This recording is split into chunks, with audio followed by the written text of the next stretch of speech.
મહિનાથી અમારા સ્વામિનારાયણ મંદિરમાં બેસતા હતા ને અહીંયા રેકડ અમને ખાલી બે ત્રણ ખોખા પાથરીને બેવા દેશું તો અમારી જગ્યા અહીંયા જ છે, બીજે ક્યાંય નથી. બરોબર, અમારી જૂની જે જગ્યા હતી ને રેકડ અમને બેવારો, અમારે બીજી જગ્યા નથી જોતી. અમે છે ને અમે કોઈ નડતલ કરતા નથી. બરાબર, અમે આ જાય આ ઠેકાણે સ્વામિનારાયણ ડેલે બેઠક પર નગરપાલિકામાં આવ્યા છે. અમે અત્યારે મારું બેન ધનીબેન નામ છે. અમે વાણવટીમાં બધી બહેનો રહીએ, સુધારામાં બહેનો રહીએ છીએ. અમારે નીચે પથારા હતા સાહેબ.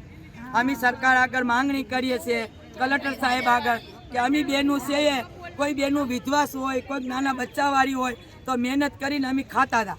આઈસી સાહેબે બધાને પથારા ઉઠાવ્યા ને કઢાવ્યા.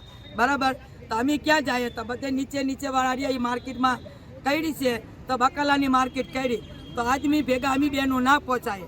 અમે તમારી આગળ સાહિત્ય માંગવા આવ્યા, કલેક્ટર સાહેબ આગળ અરજી કરવા આવ્યા છે ને તમને આટલો પોકાર અમે કરવા આવ્યા છે. અમે બહેનો છે એ બધી, તમે અમારી બહેનો સામું જોઈ ને અમને જગ્યા ફાળી દો અમારા ધંધા માટે.